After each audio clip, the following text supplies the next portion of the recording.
who know me, they know that not only am I a pharmacist, but I actually specialize. I was a nuclear pharmacist. Yeah, that's amazing. Well, it's a time commitment. It is. But here's the thing. We're able to do it now. Right. And being debt-free allows that type of freedom.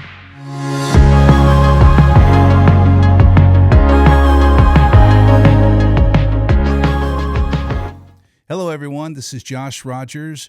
You are watching Make It a Yes podcast, sponsored by Greater Nashville Title. And today I have Chris Stanton with us today, and with Divine Stewardship, Financial Planning, Personal Financial Coaching Business. That's correct, yeah. So that is a pretty cool name. Tell me a little bit of, maybe the name will kind of, if you elaborate, that will kind of tell us what you do. Yeah, so Divine Stewardship, it's a company, again, personal finance, coaching, consulting. It's just me and my wife, and we felt a calling to really help those individuals really come together and figure out their finances. It was a journey that my wife and I started about 8 years ago. Yeah. And just recently decided to go full-fledged into it.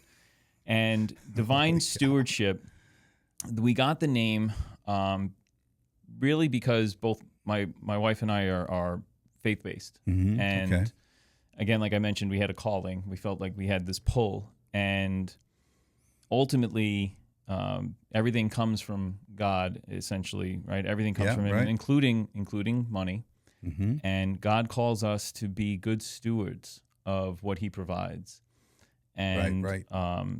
There's always the story of the talents, Mm-hmm. right? The parable of the talents. And since everything is about stewardship and everything comes from God, it's divine. So therefore, divine stewardship, it's a way of just giving back, a way of managing God's money His way, and really getting people on the right track. So that's where the name came from. It was a collaboration of divine Right. providence, God, and then Him asking us and telling us what to do with what He provides, and that's good. Be good stewards. Brilliant. Yeah, you if you can't, what's the other saying? Well, I'll mess it up. I don't want to butcher it. So, the stewardship? Mm-hmm. The stewardship, you can't manage anything without being a steward of whatever that is, whether it's Right. money or whether it's business, whatever. You have to manage it. You have to focus on it, right? Right. It's all about management, really. Yeah, right. Stewardship is essentially management. Right. And it's being done or purposefully being done a particular way. And God lays out like how to steward in the Bible itself. It's all throughout Old Testament and New Testament. So it's just where to look and how to discern it. Mm-hmm. And once you have a good idea, it's then taking action. That's the biggest thing, right? Especially when the story of the parables of the 3 talents. Right. It's the taking action portion, right? The landowner to the third servant, he didn't do anything, right? He buried his talent, right? So it's the action that also is part of stewardship. It's not just managing it. There, for personal reasons, there's also a way of going about it, a proper way of going about it, and that action needs to be done. So not just understanding what to do, but actually putting that understanding into action. Right. And I'm glad you bring that up, because so many of us, oh my God, I didn't lose the money. That's great. Right. That's great. I kept it. I saved it. I put it under my mattress. Right. And here I have the same amount of money 10, 20 years later. It's actually less, right? So the power of that, of burying it in the ground or burying it in a shoebox or burying it under your bed, you've now actually lost value. Because of inflation, right? So inflation attacks the money of something that just stays there. In the parable, the master goes and says, "Well, why didn't you at least put it in the bank so I can at least earn interest?" Right? So I mean, it's there. It's like, okay, maybe putting it in a shoebox isn't the greatest way to steward this money, right? It's not the best course of action. It's not putting that money in the best place for any action to be taken on it. So it's a very telling story because there's multiple truths that can come out of it. Right. And I found it fascinating. at the very beginning of our journey, we weren't necessarily faith-based on it. I'll say that. We've kind of grown into this. But once you start seeing the power that's actually there in front of you, it makes the path that much more clear. Right. Right. Okay. That's what really it is. People get afraid because they think the water is so muddy. Maybe that top layer is, but you got to go underneath it. Like when you're snorkeling, you can't see the bottom until you put the goggles on and you go under the water and you're doing the action of going in, and now the water is crystal clear. Okay, so give me an example of how that happened for you, because it had to happen for you first, right? Yeah. So we are completely debt free. Amazing. So okay. and when I say debt free, we have literally no outstanding debts. Wow. No mortgage. Yeah. No car notes. The only thing we pay are monthly expenses and taxes. And I've been to your house. I know it's not a tent. It's very nice. Yeah. And that took a lot of work. Yeah. Like a lot of strategic moves. Okay. Some accelerated the process. I'm not going to lie. There Sure. was a big move from New York to Tennessee. Yes. That helped accelerate that process for sure. But even if we had not made that move, we were still on track to become debt free within 5 years, right? Okay. So we would be 5 years from now, we would be debt free. So there was a path there, and probably even earlier, considering with income streams and whatnot increasing. So there was always that path, right? Okay. We just made some strategic moves to make it faster, Nice. right? So to kind of start like the journey, where did it all come from? We kind of told this story on our podcast, and it was really, I'm a big bowler.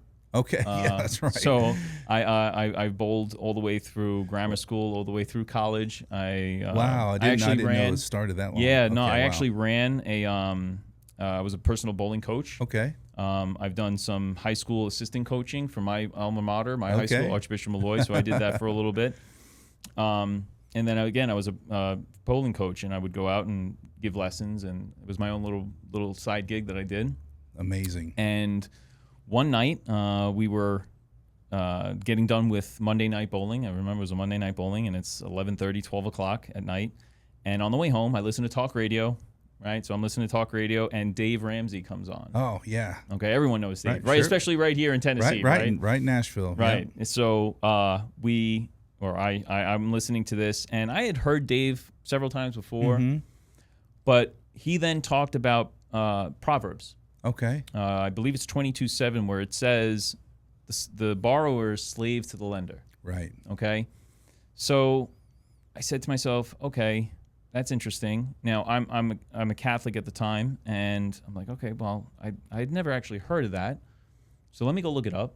Okay, and he didn't give the address, right? So that's the address, right? So he didn't give the address. He just said that it's in there. So I searched myself, right? And sure enough, it's there. Okay. Okay. And now I'm like, okay, now I got to start listening a little bit more. I got to start understanding a little bit more. And then another Monday night goes by, and I'm listening again on the way home, and there he is again, and he talks about now what he considers debt. Right. And if anybody who's not familiar with Dave Ramsey, everything is debt. Sure, everything's debt. Everything is debt. It's not Robert Kiyosaki kind of mentality. It is complete 180. Yeah. Right. So if everything is considered debt, right, then I looked at myself, and I'm like, man, I got a lot of it. Yeah. So going back to what that debt is. So it's a mortgage.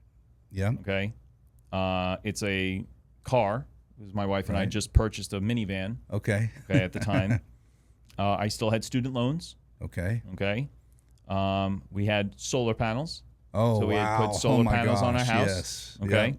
So right there, those excluding the house and the mortgage, we were over $150,000 in debt. Yeah. Okay. Now I now start like this big weight is now on my back. Totally on my back. Man. So it just hit you. Oh, 100%. So it wasn't like, hey, look, this was a gradual thing. Oh my God, these payments are outrageous. No. This is just like, oh, I realize I'm in debt. And I don't want to be in debt. That's a great point, because you're right. My profession at the time Yep. was I was a pharmacist. Right.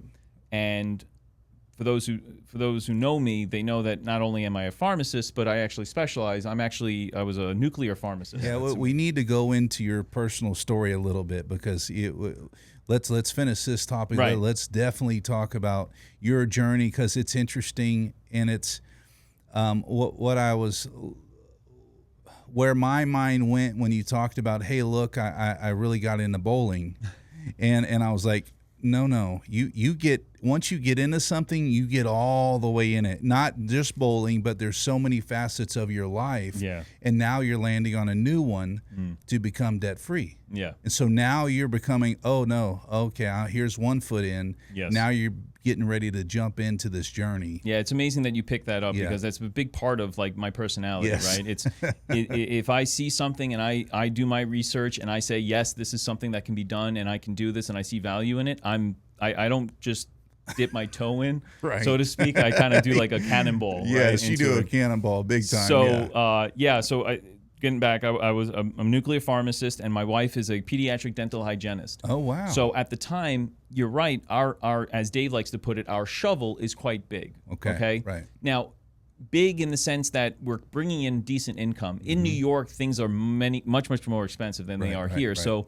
our big shovels compared to other parts of the country are just kind of mediocre. Okay, at best. Now, we're not struggling by any means. Sure. I've got 2 kids at this point, and two little kids. And again, we're not struggling. It's not a struggle. So it wasn't a motivation of like some people like, hey, look, you are barely getting by. If an air conditioner breaks or your car breaks down, you are out. You are, you're incapacitated with because of the amount of debt. Right, and we weren't that. Yeah. Correct. So that's what's even more interesting because you weren't. There's a lot of the world, not just Americans, right? That are comfortable. Absolutely. Why change if you're comfortable? Absolutely. If you don't have a problem with paying the payments, right? What's the big deal? Exactly. And I didn't realize that I was in that state. Right? Let's just put it that way. Yeah. Okay. I didn't realize until I listened to Dave, and I honestly think it was the pull of the scripture. Oh, okay. Because I grew up, as I said, Catholic. Right. My father always had a Bible open in the house.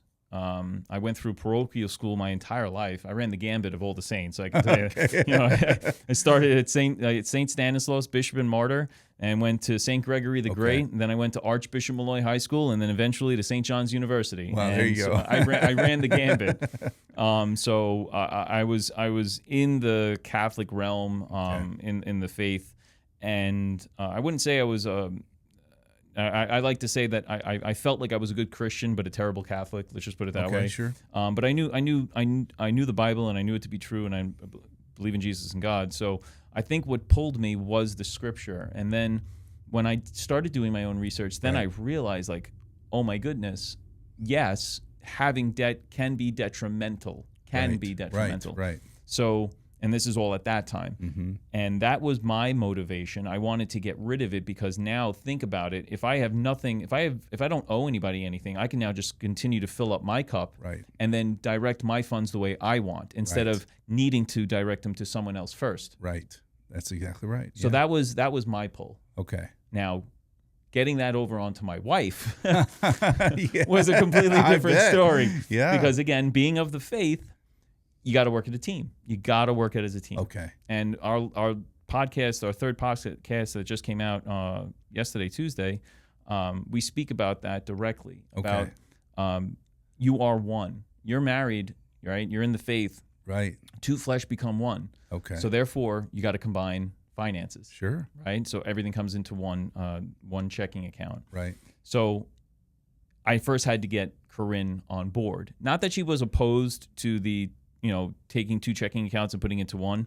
It was just, as you said, getting that mind shift, right? Yeah. Trying to change it. We're comfortable. What do we need to worry about this for? Why do we even need to bother with this stuff? We pay everything. We're this, we're that. Everything is fine. Why are you changing it? Right. That's what I had to overcome. Well, and I can only imagine because it's not just changing the finances or combining the finances, it's changing the mindset. Everything. Hey, look, we're not going out to eat tonight. Right. Oh, I'm sorry, you don't want to cook. Well, we're going to strategize. Right. We're going to be better stewards of our money. Absolutely. Right. And so all that lifestyle change has to happen. Correct. Absolutely. And, for the bougie people out there, oh my gosh, what a lifestyle change, Yeah. And especially around friends of mine that, we're all probably in the same socio-economical class, right? So it's like, who wants to go out to eat this week, that week, this weekend, that weekend? Mm-hmm. Let's get the kids together. Let's go out together. Let's go to this place.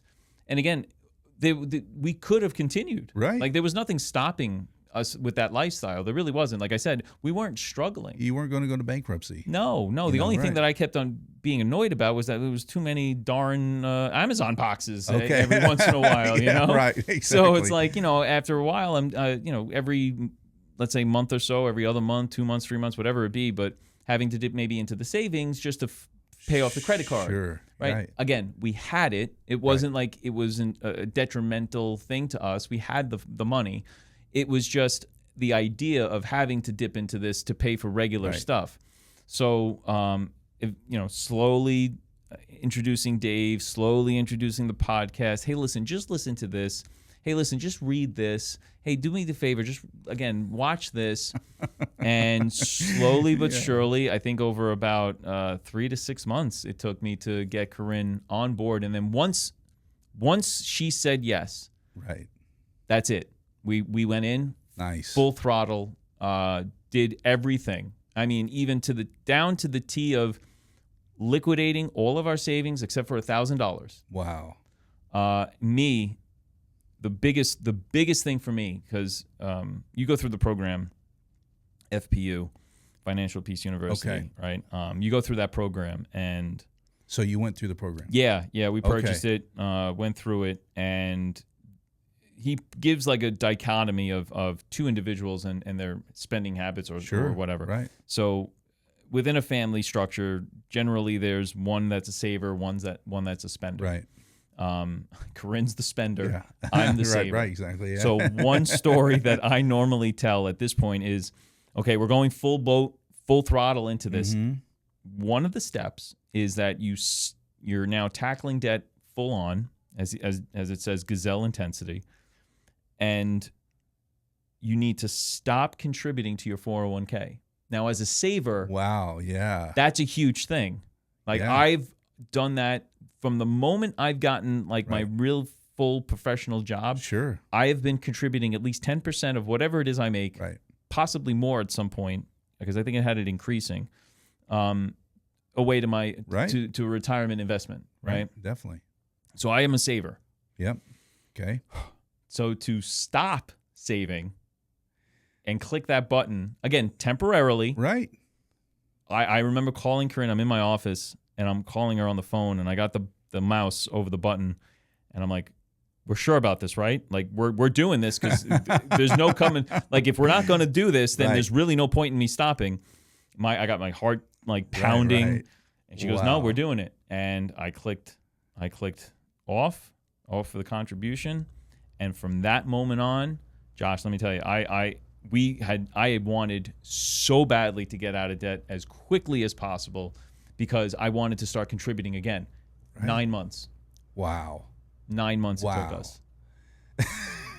150,000 in 9 months. In 9 months. We had about 30 or 40 saved up already. Okay. All right. So you took the savings, stopped contributing.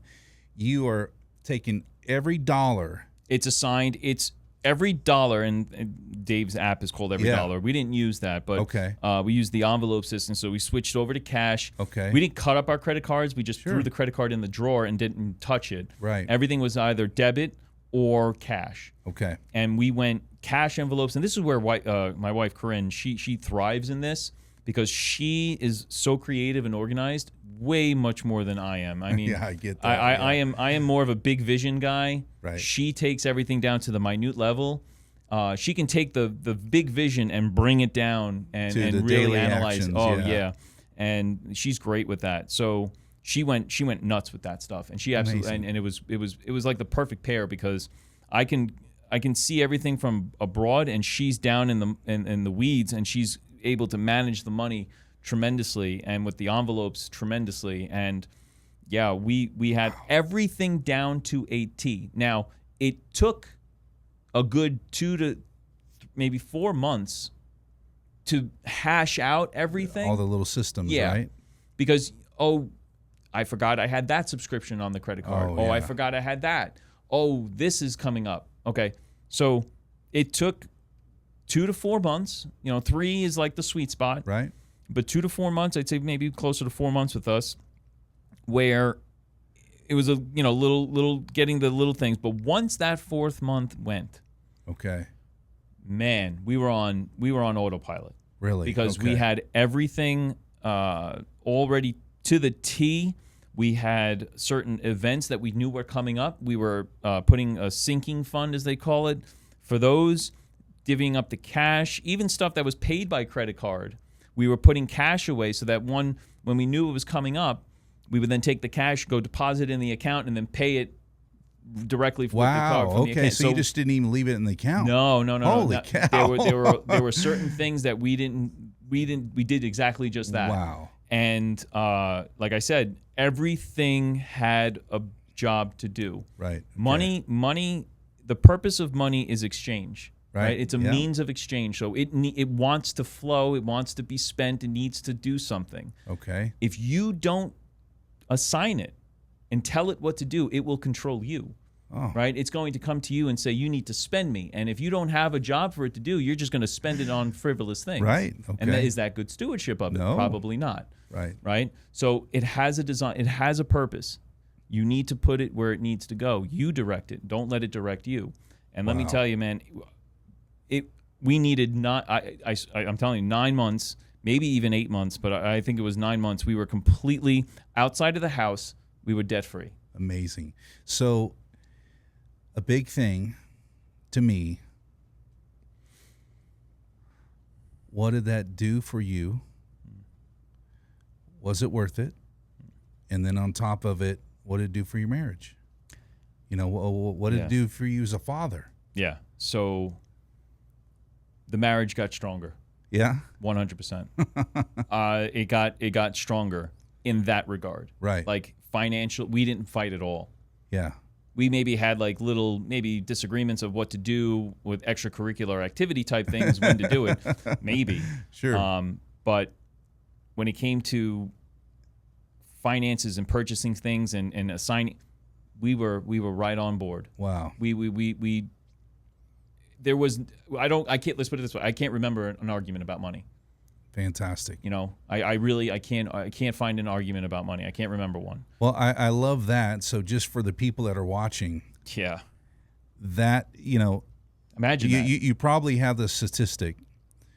How many marriages end? It's the number one deciding factor. Again, we talk about it in our podcast too. Yeah. The number one deciding factor around divorce, money. Right. Finances. And so a lot of the times, the provider, a lot of the times it's the male still. If it is the male and they lose a job, something happens, they're in deep with finances and debt. They can't pay the debt. It's stressing, your spouse out. Everyone. Yeah. And, that it just becomes unbearable. And then, hey, look, you were the cause. That's generally, I would say, maybe how it goes. Another portion of that, and we talk about it, is when you don't combine finances. Mm-hmm. So again, it made it easy because we combined finances. Right. Yeah. We know so many couples that, and again, we were one of them, not by choice. We were lazy. Sure. To keep separate accounts. Yeah, it gets difficult when you run out of the same checking account. That's for sure. Well, think about it this way. Logical sense would say the larger income handles the larger bills. Right. Right? And let's say the smaller income can handle the smaller bills, right, like the little incidental things. So that's kind of what we did. Corinne was making good money. I was making good money. And the mortgage I covered, she covered just about everything else. And if she couldn't cover it, whatever was left, then I would just dip into my account and just pay it. Now, again, we weren't fighting over that, but it did make it like, in a way, hey, listen, I need to come to you to cover me, right? Like almost like that type of dichotomy. And that's kind of the wrong footing for a marriage. I love that. I love that, because even if it's the other foot, whether you're the male or the female or whatever your relationship is, if you have to go to the other person to cover the whole, you are put on it like brings a sense of shame. Yes, right. It's like you're borrowing money. Exactly. Yeah. Now it's like that. I need to go to my significant other to borrow from perhaps that borrowing aspect, or to cover. I need you to cover for me. No. There is no for me. Right. For you is me. Right. We are one. That's good. Right. Yeah. So that's where you eliminate the sense of shame, embarrassment, or fear of being ridiculed or demonized, because now everything is one, right? Right. You are one unit.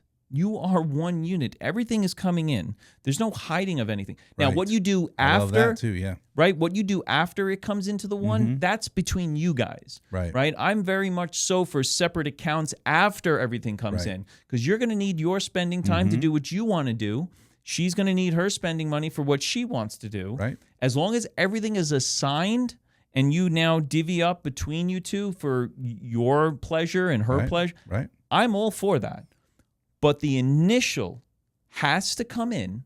You need to cover everything and tell it what to do. And then what's left over, then you can decide what's for you guys. You can have I used to get $100 a month for whatever I wanted to do. Mostly I used to buy books. Sure. And that was my thing. I'm a reader. So I would put it there, or if I wanted to save up for something a couple of months down the road, I now have $200-$300. I can go buy something else. Same thing. She had a couple of $100 that she would save on the side for her account, whatever she wanted. That's absolutely fine, as long as everything is coming into one, and then from there we know what's being divvied up and assigned where it needs to go. Because who wants to have that emotional? You said it before, stress. Yeah, stress we know is a metabolic disaster on us. Oh, stress, really? Oh, yeah. It does stress is one of the most detrimental things to the body, because it attacks so many different things. You could be run down because of stress. Right. What about college students that go out and they're stressing over finals, and then once the finals are done, how many of them actually get sick?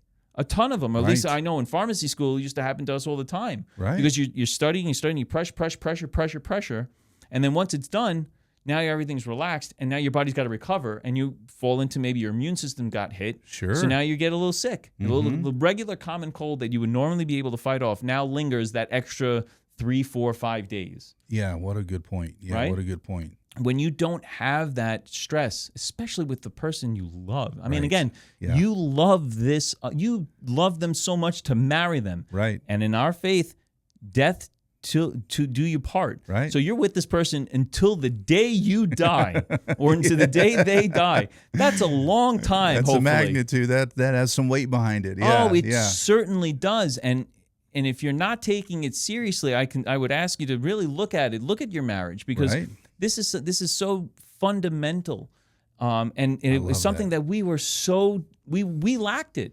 We absolutely lacked it. I'm not saying I'm any better than anybody else. We were in that boat. I know exactly how it is, how it feels, and I know people that are in that same boat now. And it's, whenever you have something that's like so good, you just want to shake everyone and tell them, like, hey, listen, this is what you need to do. Yeah. That's like, kind of try this. Yeah. This is really good. I promise you. And that's how we led, right? That's how we started. And it grew. I'm today we're no longer like advocates of Dave Ramsey, and we were very, very hardcore with Dave Ramsey. Sure. But when you get into this, now you start learning other things. Because I said I'm an avid learner, I'm an avid reader. Right. So I'm also quite antsy. Yeah. When I see something, I want to attack it. And like I said, next thing was the mortgage. Yes, I was everything outside of the mortgage, but the mortgage was next. Yeah. And we attacked that differently. Well, and so let's ask a question here about attacking the mortgage. Did moving to Tennessee, a less expensive area. Now, I'm assuming that you had enough equity. You had equity over there to help in New York, right? And now you can, you're looking for that. What was that process like? Now we still got to get back to your background, but however, if what was the process? All right, so now we've got everything taken care of besides the mortgage. I mean, you're making all these evolutionary changes. Yes. You are That's like a great word. You are evolving as a person. Now you're a coach, but you've lived it. Yes. And you found these systems, I'm assuming, and you're creating these systems as you go. And then the point I'm trying to get at is okay. So what happened? You paid the $150,000 off. Now you have this mortgage. And you made some key decisions, and being a family person, all my family's in Texas, and I'm very much a family person too, and I miss them like crazy. But I landed here, and I loved it here, and I thought this was a great place to raise a family in Tennessee. It's a little different. I just can't imagine leaving an Italian family in New York. Puerto Rican and Italian. Because everyone the Catholic guilt that goes along with. Oh yeah, you're leaving your mother. Yeah, everything. Oh man, so yeah, it was. I love the word evolution because it's exactly what it was. We were evolving in our knowledge of personal finance. Really, sure. We went through all these stages, and the mortgage was the next thing, right? It was the next logical step. Now it was attack that. Now Dave allows people on his program to kind of take the foot off the pedal a little bit, start investing again, and all this other stuff while you're attacking your mortgage. And one of the things was you change it to a 30 to a 15. And so we did that, and we were on a 15-year mortgage. And I'm still antsy. Like, it's just not fast enough. I just cut half our time, and I'm like, it's still not quick enough, right? So now the pandemic hits. Oh, okay. Okay, so now we're in around the time of the pandemic. Did you learn about how interest and how the interest to principal? Did you learn how amortization schedules? Did you dive into that at that time? Yeah, so it was right around that time that I, again, started looking, and I started looking at timetables. You moved from a 30 to a 15, but it's still, you got a hefty interest. Yeah, and on top of that, we were also adding and contributing more each month. Okay. So we were actually, I don't know if we were quite doubling, but we were adding more each month to it. Well, that's the only way you're going to beat it. That's or tackle it faster. You got to get out of that. So we thought. Okay. So we thought. And so, like I said, right around COVID, I didn't stop because pharmacies. My pharmacy was considered essential. Essential, yeah. So in New York, we were still essential workers. So we still needed to produce and deliver our meds at the time. And your wife's a hygienist, and she was let go. Yeah. So there's no hygiene for the dental, for at least 3 months she was without work. Oh my gosh. Yeah. So, and again, we weren't struggling again. But if you didn't make those moves, it would have been different for sure. It would have been definitely different. Now, and if you weren't making the moves before then about the savings and everything else. Oh man, we would have that aspect, yeah. If you would have went and bought, the $100,000, the $150,000 car, lived in the $1 million house, we couldn't do any of that. Yeah, that for sure. Like it was like, again, living in New York, we were living in a 1,600 square foot house, and our taxes were $15,000 a year. Yeah, like that was just normal. That's over $1,000 a month. Just in that. So our mortgage, by the time we had switched to what we first initially did was, after COVID or right around COVID, we had switched to what we call velocity banking. Okay. Now this is completely 180 of what Dave teaches. Like it took a lot for me to realize, or to learn, not necessarily realize, but learn that there's more ways to get what you need to be done when it comes to money. There are multiple ways of doing things, and one of the methods is this. Let's start with the evolution of the mindset of why are you even looking into this? As I said, I'm an antsy person, and I happened? wanted it faster. I wanted to be out of debt quicker. So you're doubling up your mortgage payment. Just about. Yeah, and we were adding more. Yeah, you were adding more to pay towards the house. And the mortgage was like $3,900 now at this. From 30, like I think it started when we first did everything at 27. Mm-hmm. I think that was when we started. Corinne would know the number more on that. So like I think it was 27. By the time before we just switched over to Velocity Banking, it was up to like $3,900 a month. Right. Yeah, because you went from a 30-year to a 15. So right, then every year taxes were getting higher and higher. Oh, on top of that. On top of that. Yeah, and that's doing nothing for you for the house mortgage. Right, and just imagine some portion of that is going into an escrow account also, right? Yes. So it's not even just going to principal. There's taxes, school taxes, all of it, yeah. Property taxes, and then an escrow, which kind of holds over just in the event you have to pay extra, right? Yes. So all of this, people don't realize that until you actually start learning about it and looking into it. Yeah. So definitely. That's what happened. I started going into the weeds a little bit more. Okay. I remember flipping around YouTube and just looking up different styles and different things. What was the epiphany?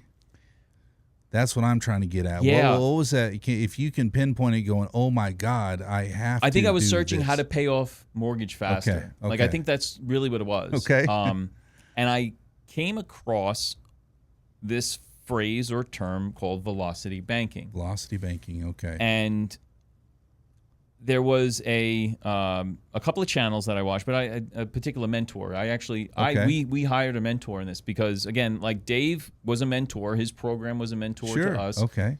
I have no problem seeking out someone to guide me into getting what I need done. Well, you're not reinventing the wheel, and you're trying to do it faster. And so if you're trying to do it faster, you're trying to get the guy to get you there faster. Correct, 100%. Yeah. And I have no problem. As long as I see value in that, I'll pay for it. Okay. Fantastic. Right. And we found our mentor. His name is Denzel Rodriguez, and he guided us through the whole process.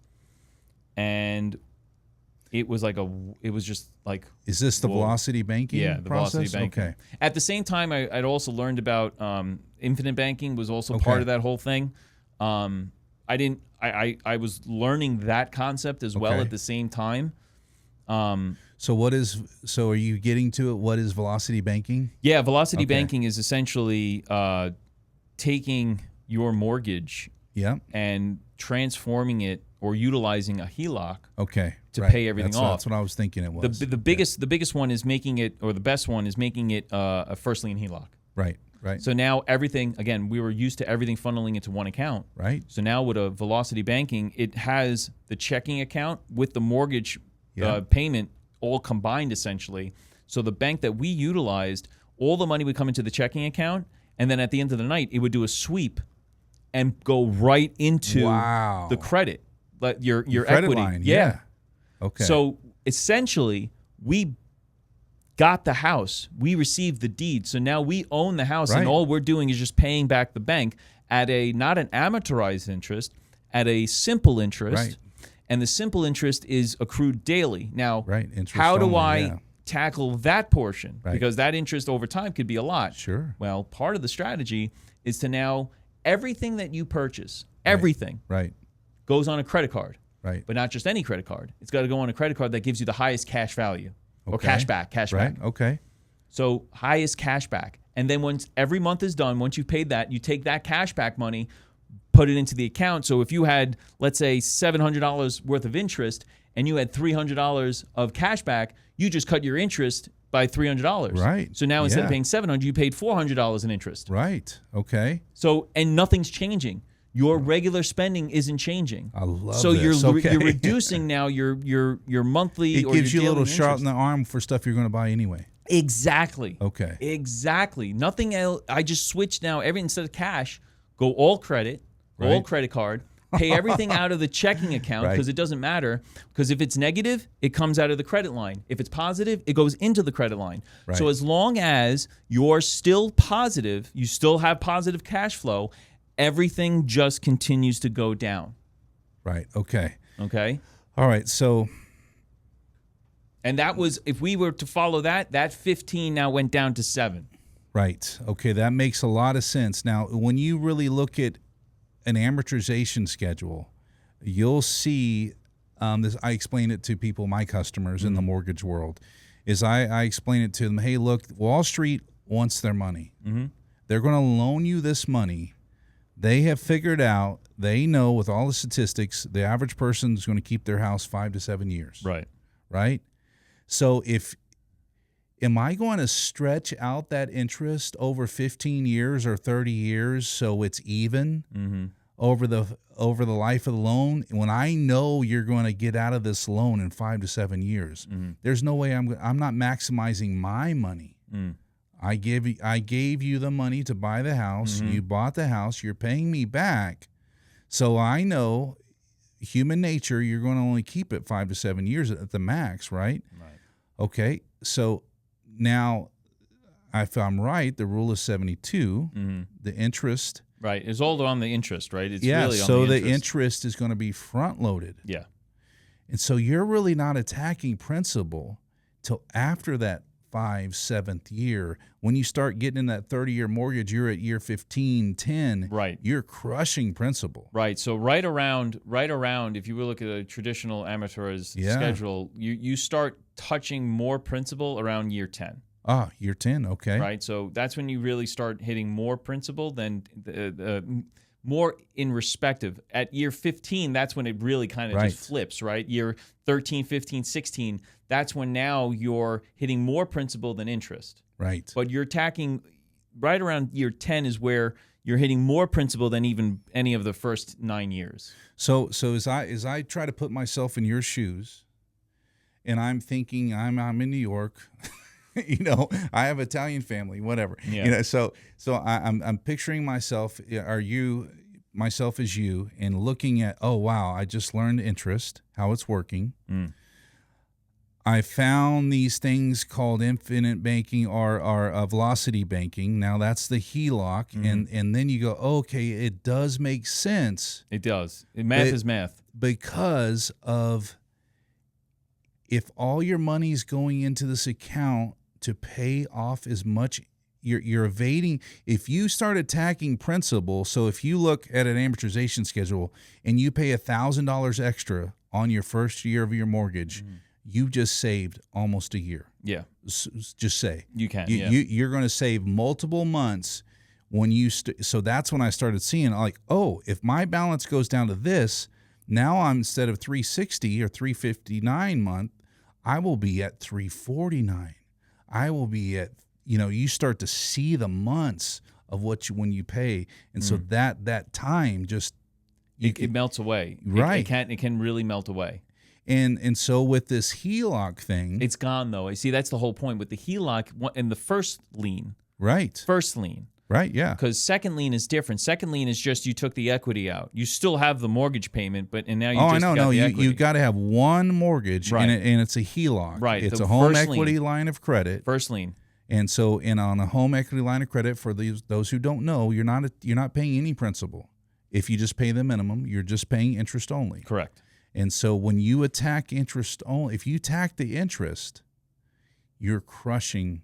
It's really just it satisfies everything. So your regular paycheck will satisfy the at least the interest payment alone. Right. On the first lien type of HELOC.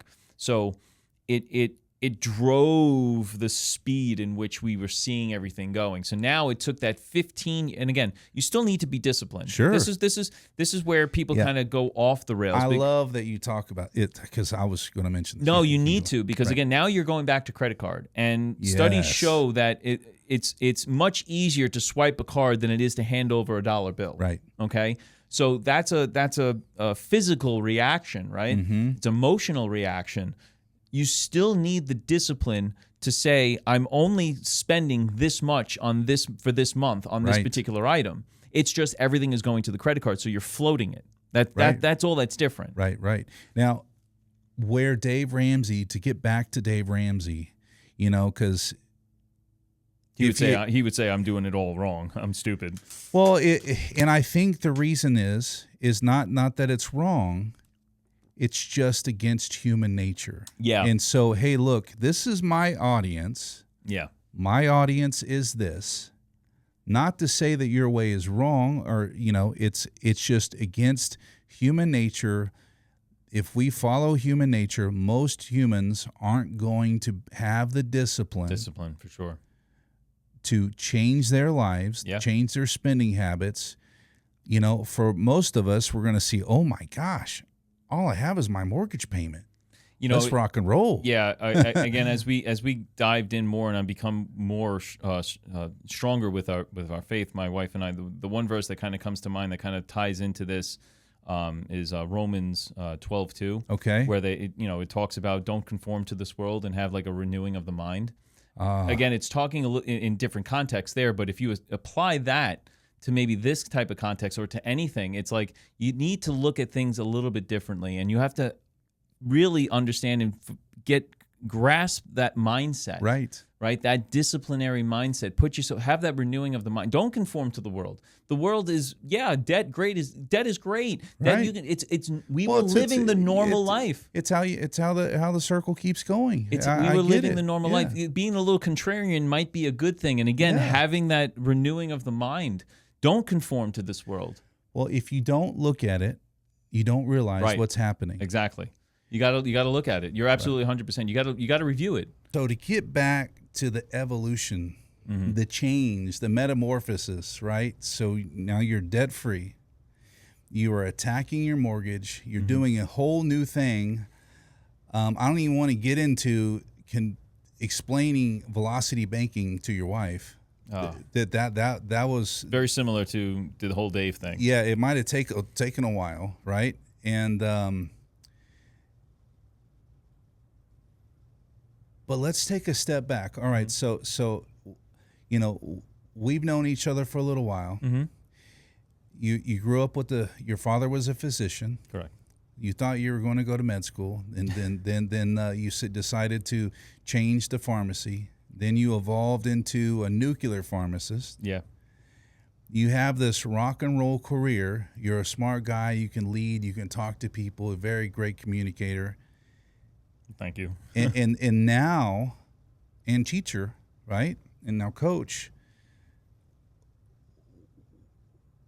Did anyone ever say, "Hey, look, when's enough's enough"? Almost every time, because my wife has said that. My friend has said that. One of my best friends, Mike, he goes, "Dude, what are you doing more? What are you doing more for? Like, what are you changing? Like, what are you doing? Like, why don't you just stay with one thing?" And I'm like, "Listen, man, I'm maybe it's my father in me, because my father was again quite contrarian himself. He went against the grain on a lot of things. Well, he was a family physician, right? Yeah. He didn't change that, though. Yeah, no, but he even within his own practice, he didn't do things that the industry was going. He always pressed against how the industry was going. Sure, My dad was probably still one of the only physicians left that did house calls. Oh, wow. So, he had patients that would just literally come in, pay cash just to sit and talk with him an hour. They didn't need anything. They didn't even need prescriptions. It was, "Doc, I just want to talk." Like, wow. That's how my father operated. Sure. And maybe it's just a little bit of that. Plus, he was an entrepreneur. He wasn't necessarily a great entrepreneur, but he was his own boss. And that's what I guess a little bit inside me wants to have. Well, if I look at it from the outside looking in, right, I'm thinking you're taught or you watch someone ask why. Why don't we do this? Why is this the norm? Mm-hmm. What is this medication? What is this practice really doing? Mm-hmm. All those kind of things. Let me investigate it. The services I'm providing, the medication I'm recommending, what's the outcomes? Right. I can imagine that, and because I see your evolution. It's not just blindly following some coach or something like that. You've made these mental decisions and seen the proof before you've acted, and then once you've seen that, then you're like all in. Yeah. But that's from the outside looking in. I can kind of see that of like, hey, look, this is why, and if we do this, we'll get this result. Right. For sure. I even took that approach with my bodybuilding when I did a bodybuilding it's like, show. When's enough? All right. Yeah. So I did that, and it's essentially the same thing, right? You have to do due diligence, what's called due diligence, Sure. or you have to do research, however you want to look at it. And my dad was very much into, they say medicine, they call it a practice. Yeah. Right. And there's a reason why it's called a practice. Although we have a large body and good idea on how everyone's body works, right? Everyone's body is also different, right? In a sense, right? So my father always said, you let the patient diagnose themselves. Oh, yeah. And what he means by that is you ask questions, you let them talk. Right. And they will tell you essentially what's wrong with them. And now, they may not know the terminology, right, that you as a physician or a healthcare provider professional knows, but they're telling you everything that's wrong. Right. You're telling them, Doc, I wake up in so-and-so in the morning and I got this going on, and every time I do this, I got this ache, and everything, I've been feeling this way every time. They're telling you what's going on. They're giving you everything. Right. And it's up to, this is where the art of being a physician comes in. You now need to take that information and then process it, analyze it, and then utilize the science aspect of it to help come up with a diagnosis, treat, and or cure. Right? Okay. That's the process. And it's a practice because sometimes you don't have all the answers. And my father was very, very, very open about that. He would say, listen, I may not know everything, and it's impossible to know everything. It truly is. But if you just sit, you ask questions, you listen to the answers, active listening, not just hearing words. You're actively listening. Right. You're trying to understand what it is they're coming to you with. They'll tell you everything, or at least a good portion of it, to where you can then take it. He can go down. If he doesn't know it right off the bat, he had all of his books. He would have an idea. He'd go and research it and then say, I think you have this, or I think you have that. Right. And it was something I didn't appreciate until obviously when I got older. Right. Even when I started doing my own profession. I'm sure, hey, how'd you do on that test? And then you give an answer, and then he's like, well, so what about blah, blah, blah? Oh, it will lead to another. Oh, if you give a vague, hey, look, I'm tired, don't want to mess with you, Dad, answer. My dad in the third, either I can't remember if it had to be the first grade or second grade or something. When you had like book reports, and you're very young. Well, I had a book report, and I was just learning, I guess, how to write, because I was still writing with a pencil. Sure. And my dad, I won't ever forget this. He was in charge of doing the book report with me. Usually I did it with Mom, but today it was Dad. And I did that book report, wrote and rewrote about maybe 4 to 5 times because I was making certain mistakes that he didn't like. So he would erase the entire page and have me rewrite the whole thing. And then I would make another mistake.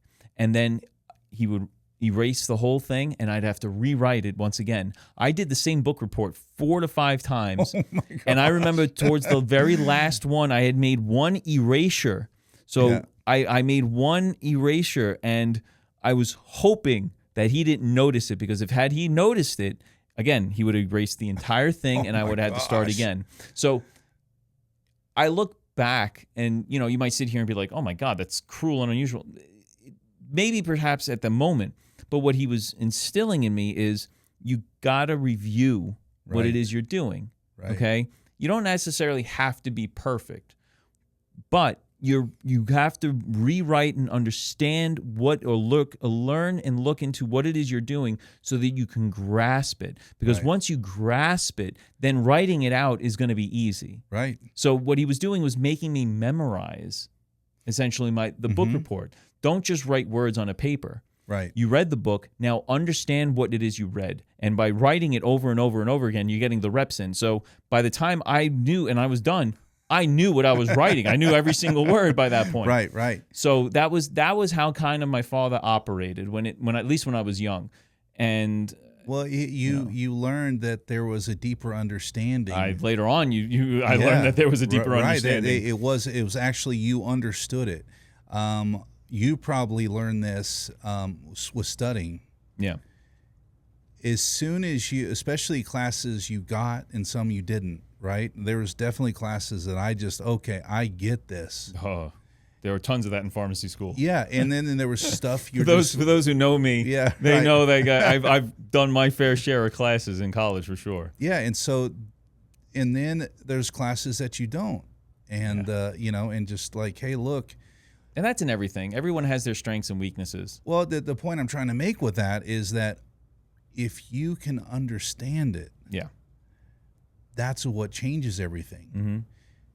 Understanding finances, it's not just your checkbook. No. It's not just... That's surface level, right? Right. That's surface level. And that's what we're getting at is if you really look at the details... Yes. From the loans and the way the world, it's I want to stop talking, but if we look at, if you ever listen to Ray Dalio, read his book Principles. It's mainly about human nature. Yeah. And I'm like, what does this finance guy know anything? Me being a layman in the financial world, other than what I do. That's when it opened my eyes going, oh, these guys on Wall Street, they're really not just looking at numbers. No. They're looking at human nature. Yeah, it's a different beast, right? So getting back to like the surface level aspect, understanding, like if you go finances surface level deep, you're at the stage of I can pay for payments. Right. I can make my payments, right? Yes, I can make my monthly payments. And then if you're a little step further, it's like, okay, now I have a little extra money. I'm going to invest that little extra money. Right. So now I throw it into what? Like a mutual fund. Okay, so I just throw it in an ETF. I throw it into a mutual fund. It's going to do what it's going to do because it's just there, right? So we relinquish that to someone else to handle for us. And over a large span of time, it's going to go up and so on and so forth, because it always does, right? Over time. Right. So that's, again, maybe another level deep. Then you go even deeper to that. Now, let's say you have a brokerage account, and now you're handling your own account, right? You're now managing it if you wanted to go that far, sure, right? And this is where Dalio comes into play, because now you're dealing with your understanding of stocks isn't just throwing money into a particular fund. It's now I'm putting or purchasing a particular company. Yeah. And that company has a presence. Mm-hmm. And now a presence is what makes you money or loses you money, right? And that's where the companies have tapped into what you said, human nature, psychology, right? Yes. And that's just extra levels deep. If the Bible talks about money a lot, okay? And it talks about nature, right? It really does. Right. And it literally is telling you, don't think of that way, because you're going to be in trouble if you think of nature and follow it that way. Okay. You're going to be in trouble. If you do the way I want you to handle the money, or you do the things that I have told you to live and follow, right, you will have more blessings and overflow than you will ever imagine. Okay? It's just hard to think that. God, it's hard check this out, especially when it comes to money. Malachi 3:10. Okay, he talks about tithing. Now, tithing is 10% of your income going to the church. Right. Okay, that's what it's giving back to God. Again, you're giving 10% of what is already His back to Him, right, so that He can now utilize it to the way He deems necessary. Right. So that's what it is. The only it is this blew my mind. It is the only instance in where God is literally telling people to test him. Now, you say, well, you're not supposed, in I believe it is in Luke. Luke is being tempted by the devil, right? And one of the things is that thou shalt not test your God. Jesus says it. It is written that thou shalt not test your God. Right. And then when I read this passage, it is the only place where God is actually telling his people to test him. So I said, wait a minute, there's a contradiction there. No. The contradiction where Jesus was talking about thou shalt not test thy God is you don't test him in questioning whether he's here or not. Meaning God is always here. Don't test him and ask him where he is, because that was at the point where if you throw yourself off, your angels will catch you, right? I'm not testing my God by throwing myself off and seeing where his presence is. You don't test him that way. Right. Here, the Lord is literally telling the people, I dare you, test me. Don't give me the tide and see what happens, but give me the tide. I dare you. I test you. Give me all of your tithe, and I will provide more for you. There will be overflow of blessing. I love that. This is God is literally giving you a blueprint, and everyone just looks at it like, yeah, okay. No, he's test him. Yeah, test him. It's funny that it's not funny, but that's against human nature, right? It's 1,000,000%. How if I'm going to give you a percentage of what I have? How is that going to give me more? Right. It doesn't make sense, but it's not. That's to normal people, right? That's to normal people. This is your divine stewardship. Again, it's you're taking what is already his and giving it back to him because he's provided it to you, and now you thank him and essentially testing him.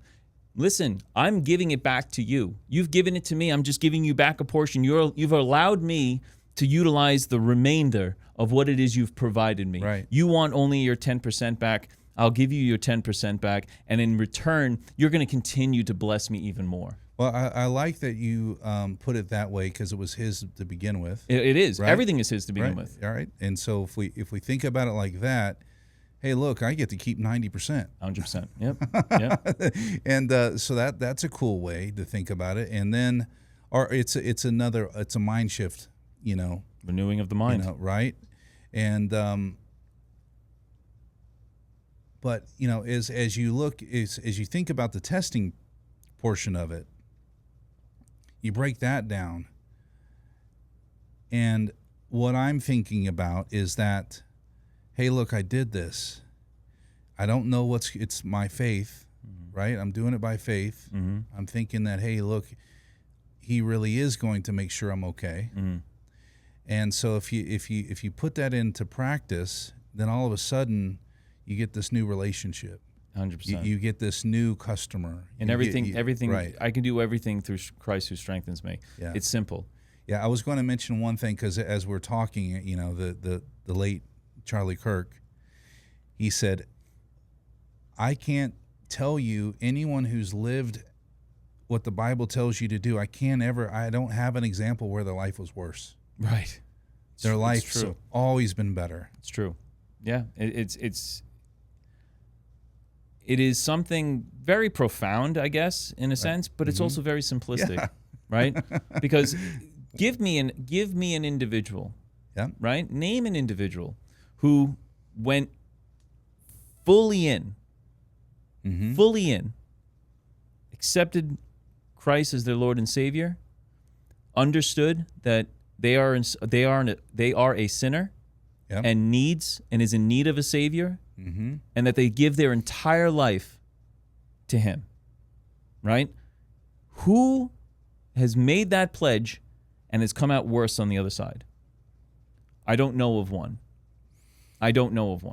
Yeah. Because that is the most important. God is going to watch over you.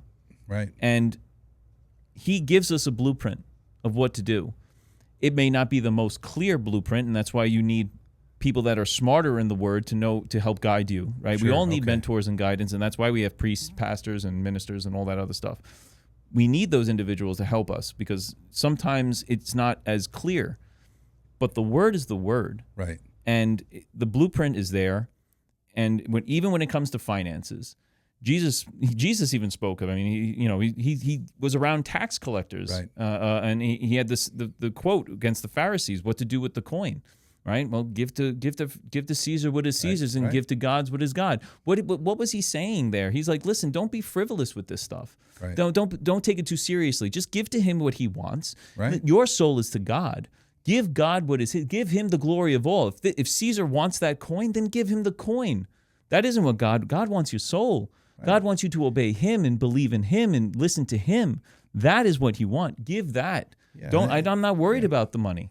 Right, and the money is it comes and goes. That's it. And it's not going. Money has its purpose, right? And but at the end of the day, what would you rather more? I want my salvation. Yeah, right. Yeah, right. Exactly. And so if we take a step back, right? Sure. So you're living. You guys are making good income. You have a little bit of hiccup because of COVID. Yeah, Corinne loses her job a little bit. Yeah, and then so are you already on the velocity banking? Yes. All right, so you're on the velocity banking now, attacking the mortgage. Yes. She loses. That's a little bit of a hiccup because it's. Does she go back to work? Eventually. Okay. Yeah, everything opens up. New York took a little bit longer, actually, a lot longer than most. Oh, that's right. Yeah, because I forget you're in New York. You're not. Me living in Tennessee, totally different world. Yeah, because I remember I couldn't go to the gym, those kind of things, and my favorite restaurants were closed. All those kind of things. We did do the to-go, portion, try to support the business, but yeah, everyone took a heavy toll, in that realm. And New York was kind of like extra hypersensitive with that stuff. I mean, there were people getting in fights at the grocery store. Like it was quite stupid. Sure. It really was when you look at it in hindsight. And then at the time I'm managing the pharmacy, it's tough. It was very tough. I probably worked harder during COVID than I did previously. In hindsight, because I now had to manage more in emotion. Right. Because again, I could read a study, right, and understand it and decipher it pretty well, whereas most of my staff could not. Sure. And they're just listening to what's on the news. Right. So there's all that fear, especially in New York. There's that fear that's put into everyone. Right. It was tough to be understanding of that fear, and then having to kind of push back when I needed it to be pushed back in order to get the job done. Sure. There were times where I had to go in and make deliveries myself at 4 in the morning, 4:30 in the morning. Okay. After working a regular shift the day before. Again, because you might have had staff that said, "Hey, look, I'm just not comfortable with this. I'm not going out." Comfortable, or they maybe hit 99 on the thermometer. I had a guy who went to go deliver it in a hospital, and their policy was if you hit 99 or higher, you can't come in. Wow. So he hits 99 and he freaks out, drives back to the pharmacy, didn't complete his route, drives back to the pharmacy, just drops off everything, gets in the car and drives home. Didn't even tell anyone. Wow. And I'm like, I had to call him. And I called him like, Louis, what happened? He goes, I hit 99. I'm like, what do you mean? What do you mean? He goes, I hit 99 on the thermometer. I'm sick. I'm like, that's not what it means. Holy cow. Right? That's just not what it means. Right, I said, were you sitting in the car before the delivery? He goes, yeah. I said, did you have the heat on? Because again, this is March. This is March in New York. It's still cold. I said, did you have the heater on? He goes, yeah. I said, you probably just have residual temperature from being in the heat, sitting in the car. Like you had, and you're moving around. All those. 99 is nothing. Right. 98.6 is what we live at. Right. That's our normal temperature. So it was 0.4 more. Yeah. Right. And this is the insanity that was around that time. Right. So, like I said, I think I was working harder around that time, just simply because I had to deal with emotion. Sure. On top of it, and still get the job done. Right. So that was a lot of stress at that time, and Corinne being off of work, but luckily we were still good. Remember, we were just the mortgage at that point, right, and regular expenses. Yeah. So we were able to handle that loss of income for that stretch of months. Sure. For whenever it was. Plus, I think she was able to apply for unemployment. So we were getting whatever small amount of money through unemployment was. In New York, made it like almost too easy to get unemployment, and that's also another issue that happened. Right, yes, and they kept prolonging and all kinds of things. Yes, everything. Right. So all of that was happening. And Velocity Banking is going through. Everything's going fine, and now I make a shift again, and I want to get out of New York. Like now, I want to leave. Like I've always wanted to leave, but now it's like fire under my butt. Now, in the reason being is because of the level of insanity with this COVID everything thing? like just everything in New York. I'm not of that politic. Sure. I don't ascribe to it. I don't subscribe to that. There were a lot of things happening with the schooling. Oh, sure. Wow. Now that I've got my little kids just starting school, Riley missed a whole year because of school, because of the COVID. Riley missed a year. Cameron was able to go somewhere, but because of the mask, she had some like speech development issues. Oh, yeah, on top of that, because they were requiring like 3-year-olds to wear masks and all this stuff during class. It was just stupid. So I had enough. Right. Okay. I'm like, this is getting bad. And there were other things slipping into the school system, and the way things were being taught in the classrooms at a very young age that we just were not kosher with. We just did not like. I get that. And it was more and more now an issue. Before it didn't matter because we didn't have kids. Like we didn't like it then, but we didn't have kids. Sure.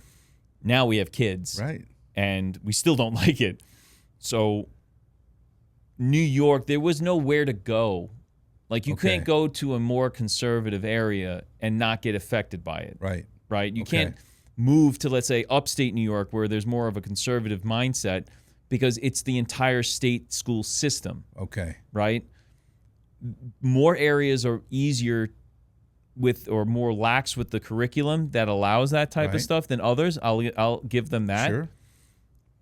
But in some way or form, it's being put in there, and we just didn't like it. Okay. So we made a decision. We did a recon.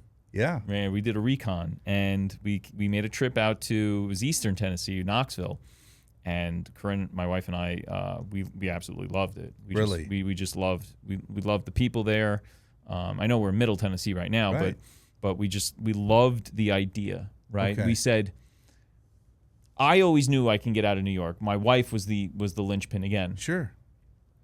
And she needed to see that there was another world outside of Long Island. Right. Like she had never been off of the island. She had never gone into the city without me. Really? I was her first subway ride. She'll tell you her first meaningful subway ride was with me. Okay. So I love how you say that. The meaningful. Yeah, because when you're like 4 or 5 and you take a subway, you have no idea what's really going on. Right. But after that was like the only other time. So her first meaningful was going into the city with me. Okay. So she needed to see that there was another world. Right. Like, and again, we're still in the same country. It's just a different state. Yeah. And it opened her eyes to the possibility. And that was 2.5 years before we decided to move. Okay. And then finally, we got an opportunity to get out. Okay. I had switched jobs. I had switched jobs, been laid off, did some consulting work in which the HELOC truly became valuable. Right. Because I didn't have to worry about needing money because I had the entire credit to me. Yeah, right. I had all that equity line of credit to me, so I didn't have to worry about paying anything because I had that available. Right. And with Corinne, she still had her job, So at least it covered the interest, and we were fine. Right. So that allowed a lot of latitude and a lot of less of stress financially. Okay, right. So that was great. So it allowed me to kind of search, found another position, stayed in New York for about another year. Okay. And then that's when we turned it up and said, as long as I get the okay from my boss, which it actually worked out because she was wanting to kind of shift things around, and me moving to another part of the country actually worked in our mapping of what we wanted for the company for the future. Perfect. Okay. So it kind of was like a win-win. Nice. Okay. And then the only linchpin, because like I said, we wanted to maybe go down to Knoxville. We were looking at Farragut, was like a town there that we were looking at. The only linchpin was I needed to be near an international airport. Right.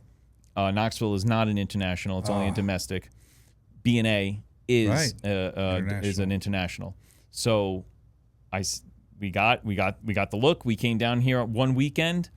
We must have seen 17 homes in one weekend. Wow. Oh, we went on a tear, and everything was more towards Franklin, right? Spring Hill, right? Columbia, Thompson Station, those in that area. And right out the day we were leaving, like the night before, I'm scrolling and this one little thing in Mount Juliet pops up, and like, let's go take a look. And sure enough, that's where we land. Wow. So it's kind of funny that you say that too, because South has its own little vibe. Mm-hmm. I guess East is Mount Juliet. Then you have North, Hendersonville, that has its own little vibe. Then out west going towards Memphis, Dixon and Bellevue, all that has a different vibe. Yeah. And so that's interesting that you landed in Mount Juliet. Yeah. And it's closer to the airport too. I'm 16 minutes away. Right. And so that makes sense. And the community feels good, right? Yeah, everything felt great. Everything felt right. And if you look at the money aspect of it, we were able to, like I mentioned before, we were like a 1,700 square foot house. Yeah. Again, 1,1700 square foot, 3-bedroom, 1.5 bath. Wow. Okay. Yes. We had a garage, but we knocked the garage out in order to expand the living space. Okay. So I didn't even have a garage. Wow. Right. And we sold that. We put it on the market for $849. Okay. We wound up selling for $880. Oh wow, $40,000 more. Yeah. Wow. So, and then our property, again, we were actually really aggressive in negotiation because when we saw that house, it was recon. We weren't intending on making a decision at that time. But this one particular house had everything that we were looking for, minus some minor things. And we were really aggressive in negotiation. Because you didn't need it. You could just... Exactly. Yeah, you could have stayed. So they wanted like $750 or something. We wound up purchasing it for $670. Wow. So selling a house for $880. And at that time, people are overbidding everything. All that kind of stuff. I had a client that paid $400,000 more. Yeah. Than the sales price. Yeah. No, it's insane. we had hit the market had hit a certain point where, in this area, where the person was also desperate to get out. Okay. Because they had family in Florida and they wanted to get out, and the wife was hounding him apparently. So we were in a very strong position for negotiation as when it comes to price. So I took full advantage of that. And again, they wanted $750. First we came in at $650, and then they came back with a response, and I'm like, I thought they were going to just say, "You're not serious." Yeah, right. See you later. Yeah. But I said, "That's it, $670 max," and that's it. And they said, "Okay," and that was that. So we got really, really lucky there, and that's what accelerated everything. And then we only had about the remainder. I think we had maybe about $60,000 left total in mortgage. And then within a year, it was done. Wow. And we were completely debt-free. Amazing. And I had a goal originally when this whole thing started to be completely debt-free before 40. Then when the math started playing out, even with the velocity banking, and that's what kind of wanted me to get it done faster, I was realizing that 40 wasn't going to be a goal. Then I changed it to 45, but I still wanted the 40 if possible. Right. And December I was 39 because I turned 40 this year in January, and in December we had paid everything off of last year. Good job, man. Good job. Yes, bam. So yeah, that's amazing. So ever since December of last year, we have been completely debt free. And again, I love the word evolution because that's exactly what we had done. And along the way, even our coaching, we had helped others. We had people. One of them was I'll quickly just say this. Sure. She was a traveling nurse at the time, and she had student loans. Mm-hmm.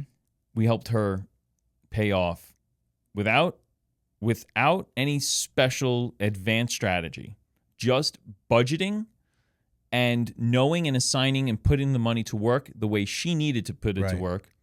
She paid off $60,000. Amazing. In about a year.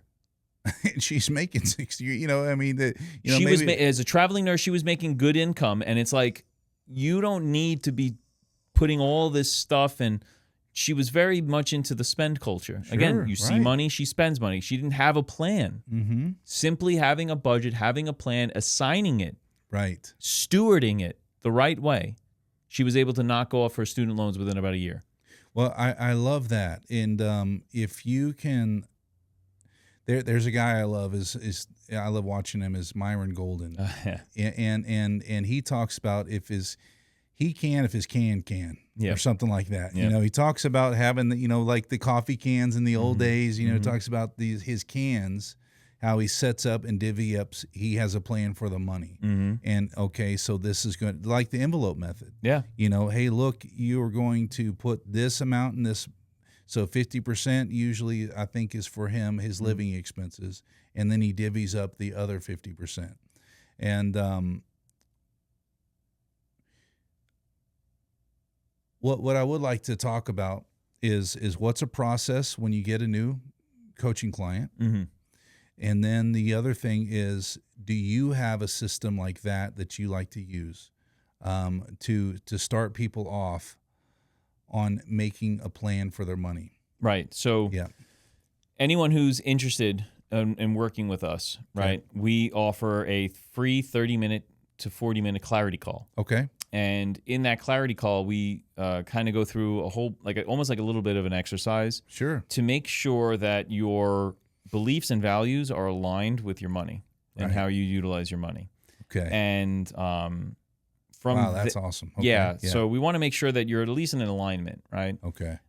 With your belief and values. And if you're married, we want both. Right. We want both the husband and the wife to be on the call and answer. And 9 times out of 10, the wife may say, "Oh, I'm a number 2 on this," and the husband's like, "Really? I think we're more like 8 or 9, or vice versa."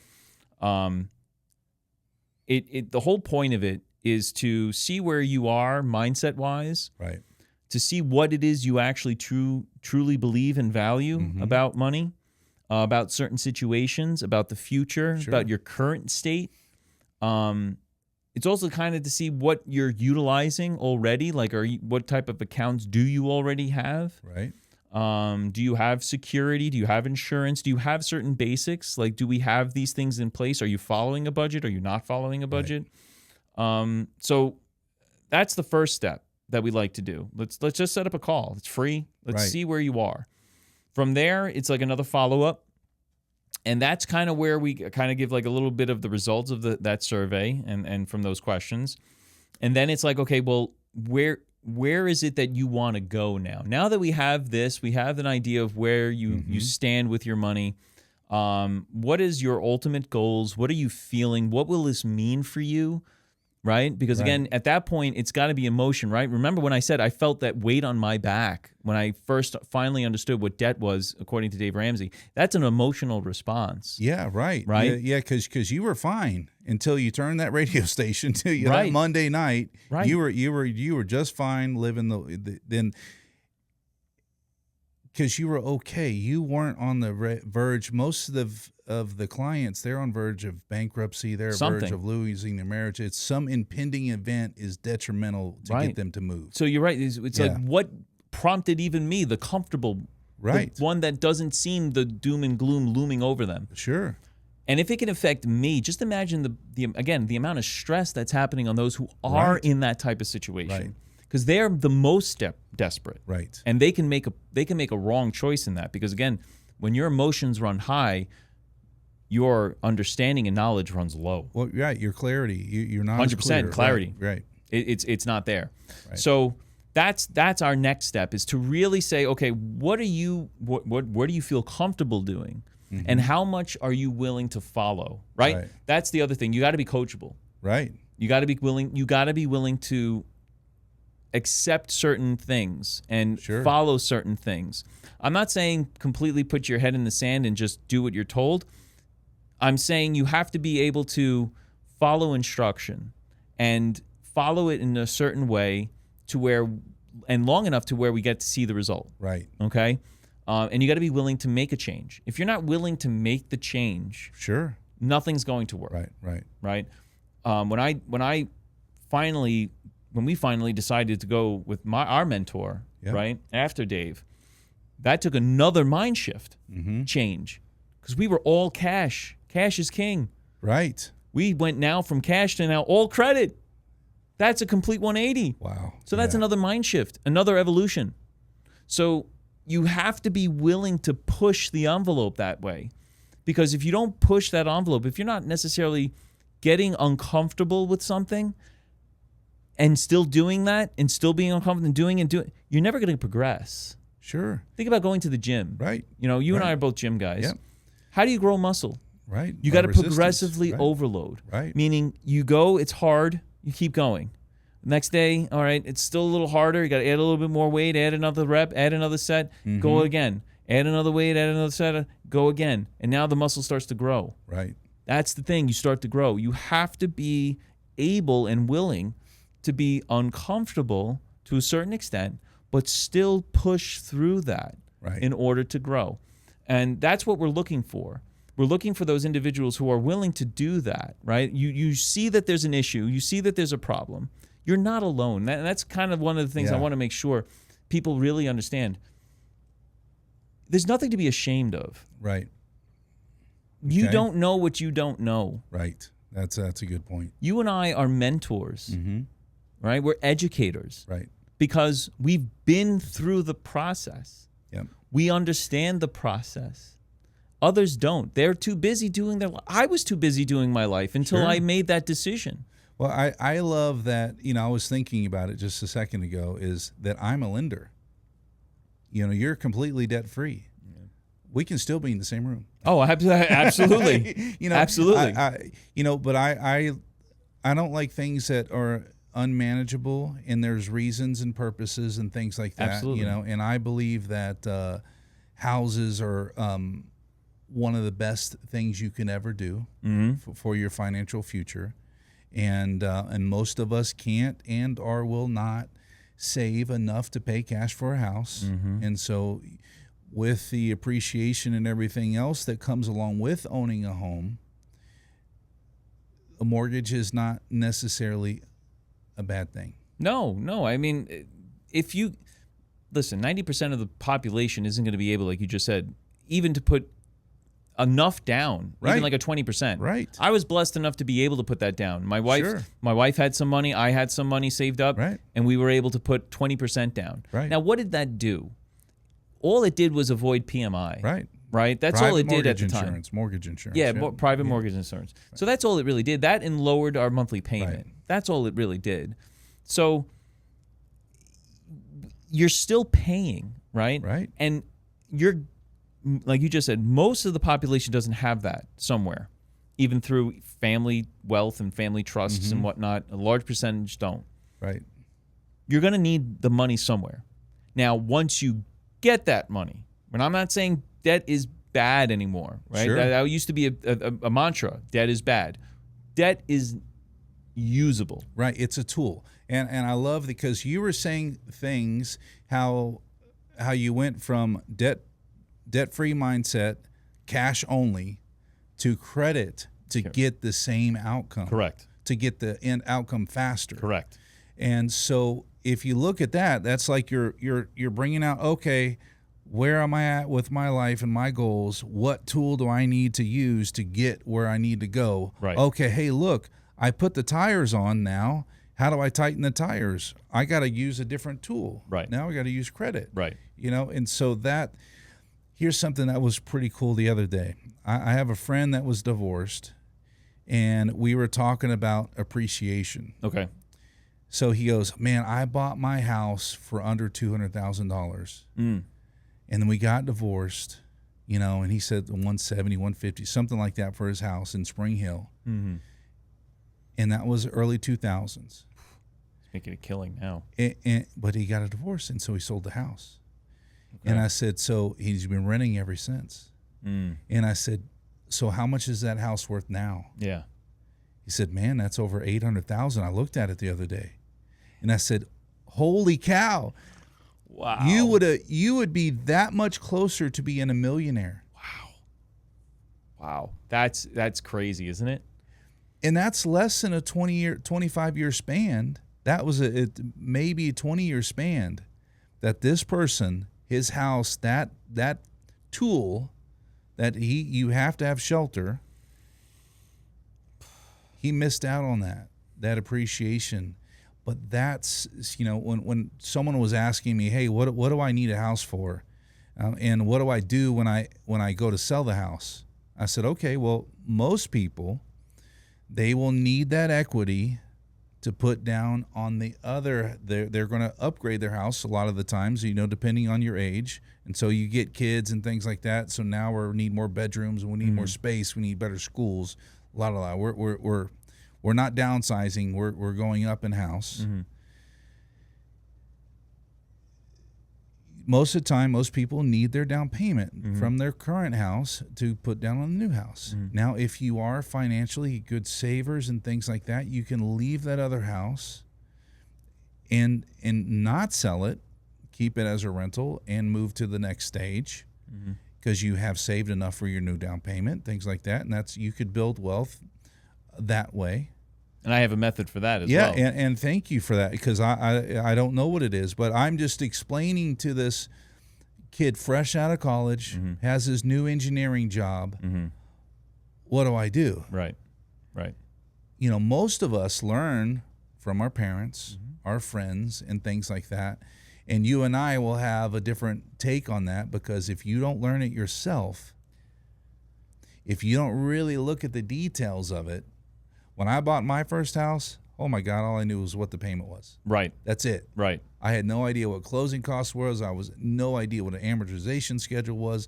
I had zero idea of, okay, what's the payment? Okay, great. I can make the payment. Right. Thank you very much. See you later. And no, I even thought about appreciation. Right. I didn't even think it was real. Most people don't even know what that means. Yeah. They have no idea what appreciation is. Now, I'll say this. Even though we're in, maybe have different, not values, but different ways we look at things based upon our parents' histories. Right. Yeah, and all that stuff. Yeah, parents' histories. Right. Yes. Okay. So going down that route a little bit, the details, the minuscule details may be different, but the overall concepts are still the same.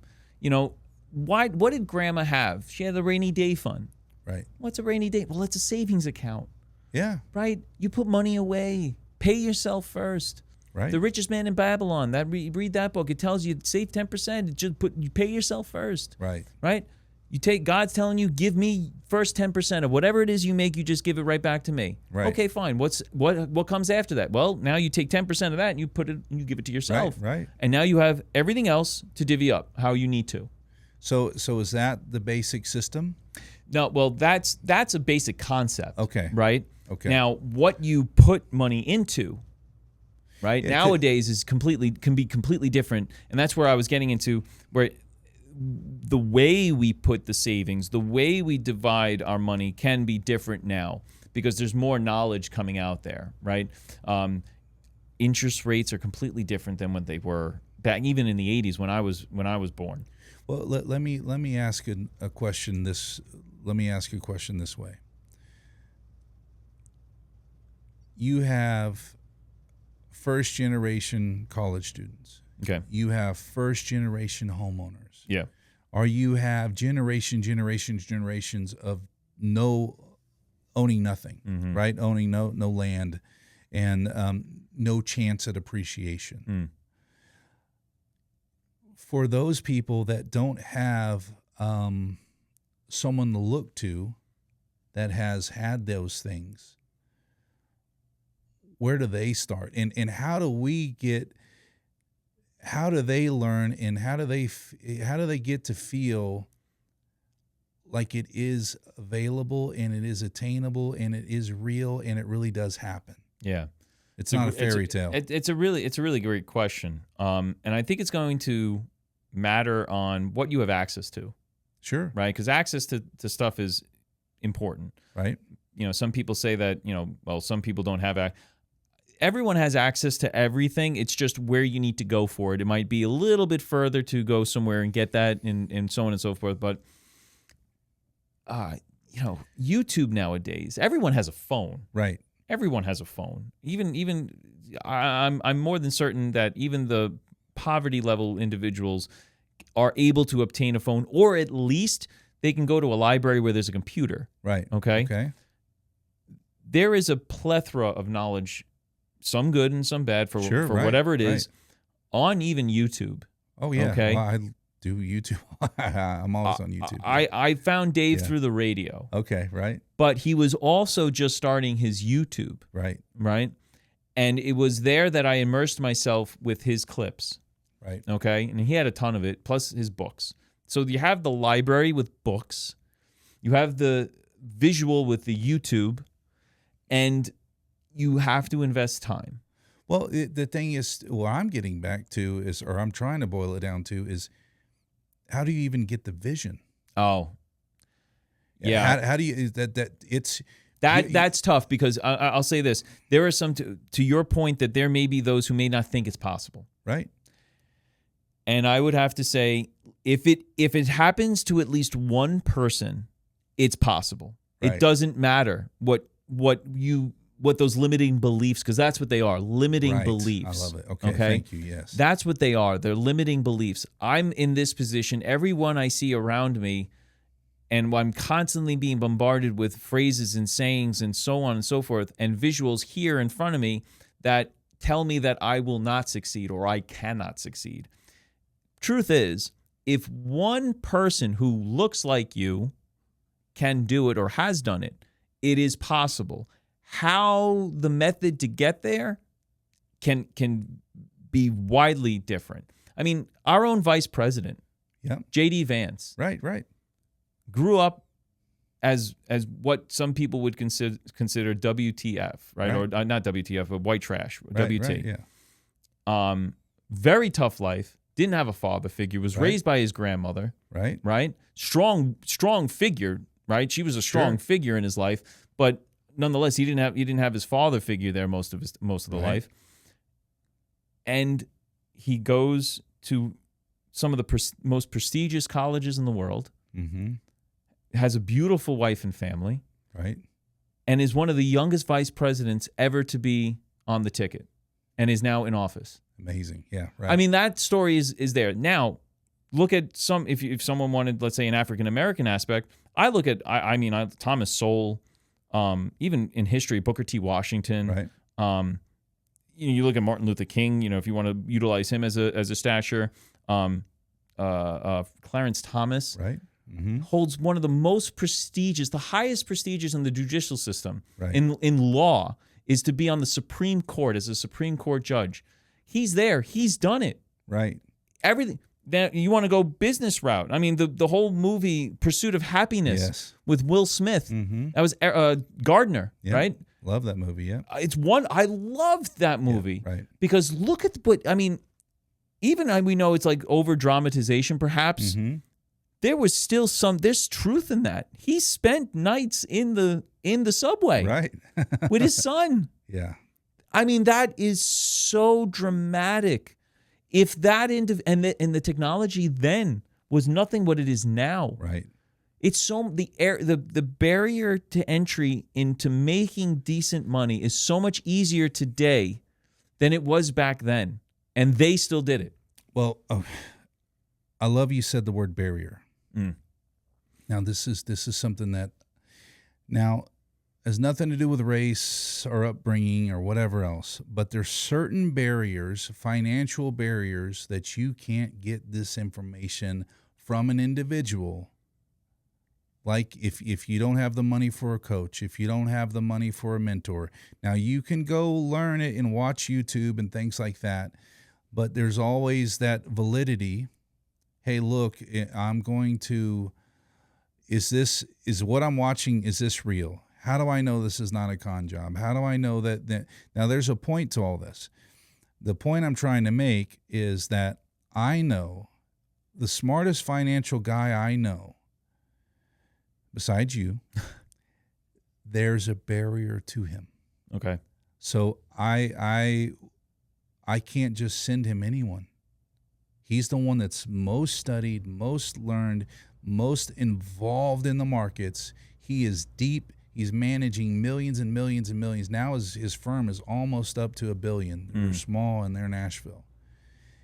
And this guy, he's like, hey, look, I don't have time. If you don't have X amount of in the accounts, I cannot talk to you. I don't have time. And, that's unfortunate.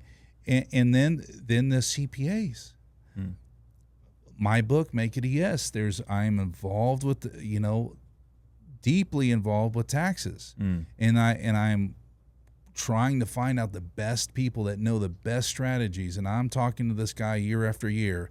That I'm like, hey, I finally got this one strategy, and I finally know how to get these people to you, and so that you can back up with what I'm doing. He goes, oh man, I'm sorry, I can't deal with that. I'm $1 million and up.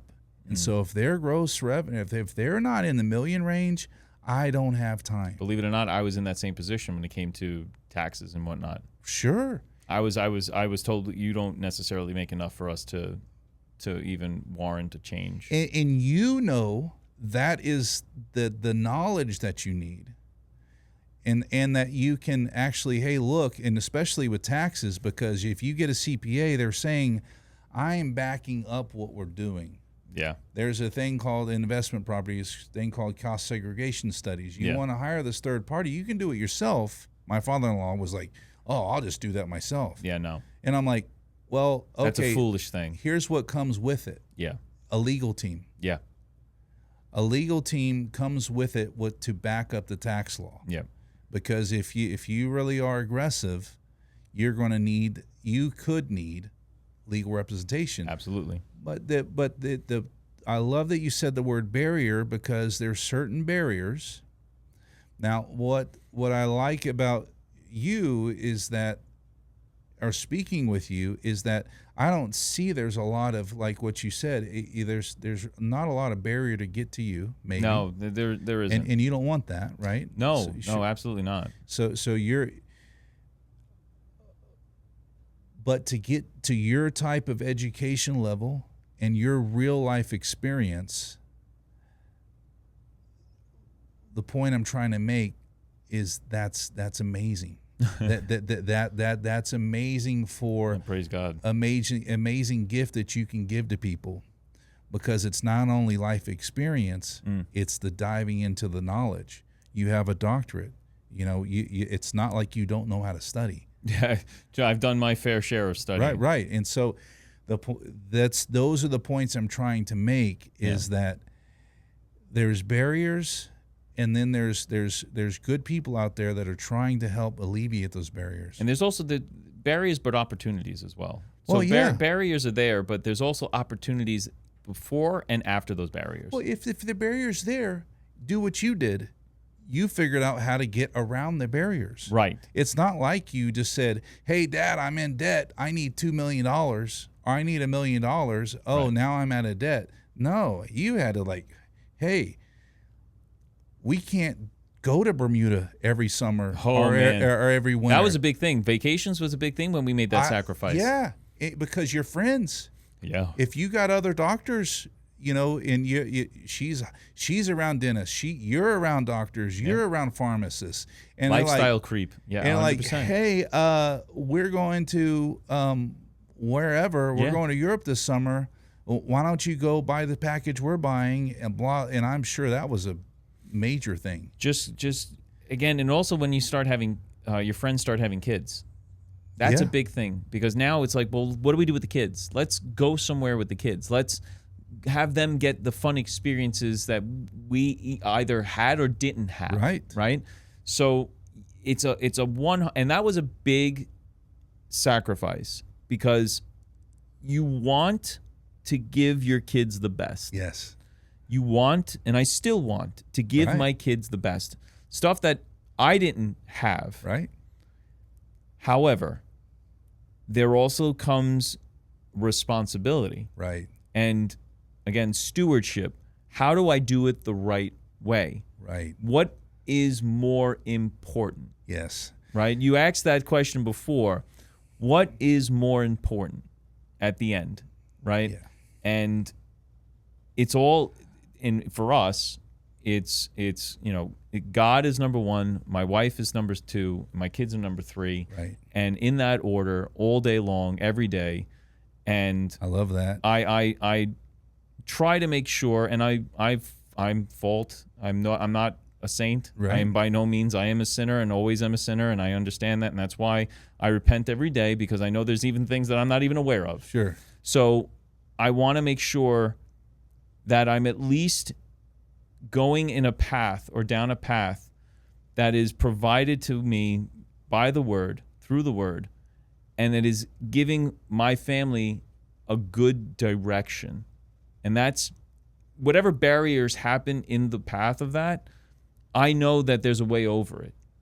I just know that. I love it. Yeah, because you got faith, you have the hope, and you have all the knowledge at your fingertips, just like what you're saying with YouTube. I tell my mother the same thing. I'm like, hey, look, just if you don't know how to do something, just Google it. Yeah. Just do what everyone else is doing right now. Just before I came here, my mother-in-law's boyfriend, he was talking to me about AI. Yeah. He didn't know like what's ChatGPT, and he didn't but there's another AI. I'm like, well, each company has their own. Like Sure. Google has Gemini, Microsoft has Copilot, OpenAI is ChatGPT, Right. and I was explaining some things to him, and he has a Pixel 8 phone, so that's a Google phone. Okay. And he was asking me something just before I left about he's in a suicide pool for football, Okay, right? And he wants to know like certain percentages, and he's like, I'm like, well, why don't you just ask Gemini? He goes, how do I do that? What are you talking? I'm like, well, here. So I took his phone, went over to Google, and I went into the Gemini section, asked the question, and it brought it up. And he's like, looking, and he goes, oh my God, this is exactly what I wanted. This is exactly what I'm looking for. Exactly. And I'm like, he goes, oh man, you shouldn't have shown me this. I'm like, why? Because now I'm just going to be on it all day asking it questions. And I'm like, well, that's a good thing. That's okay. You're learning. Asking questions is the right way to go. No one should be ashamed to ask questions. Right. Anyone out there, if you're feeling ashamed, you're not alone. Everyone feels that. Right. It's getting over it, because you need to find the answer. You can't find the answer if you don't ask the question. Well, I want to get back to something that you said that we were talking about. Yeah. The stewardship. As a parent, as someone in a relationship, right? If you think about marriage and the complexities of the day-to-day, that's when the honeymoon phase is over, that, hey, look, the money's all run out. We're down to the day-and-day grind, right? We got to be up at this time. We got to be at this place at this time. We have to, all the day-to-day, something breaks, whatever. It's not all roses and rainbows. There is the day-to-day. And what the point I'm trying to get at of the stewardship, it seems to me like we are preparing for the day-to-day. We're preparing for the mishaps. We're preparing for the layoffs. We're preparing for the world, changing without any fault of our own. Like if we go to work and we go to school, whatever, we go to work and we're making this money, everything's fine. But when something happens, We don't have the emergency fund. We don't have the equity line. We don't.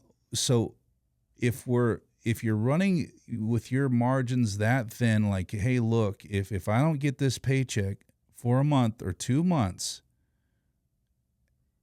do I know, am I confident that I'm going to pay those bills? And then especially if we talk about borrowing, going to parents, going to your wife, going to their parents, those kind of things. If you as a provider in the relationship take those ego blows, your self-confidence is depleting, right?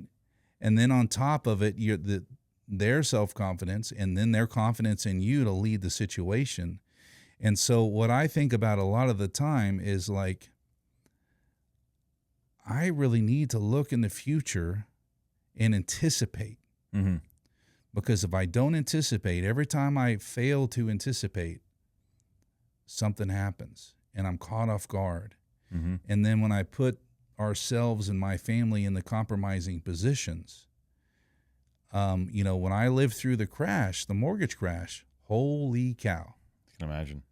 The only thing I was able to keep was the house. But I was able to keep the house. Right. Because I had a wife and a child. If I didn't keep that house,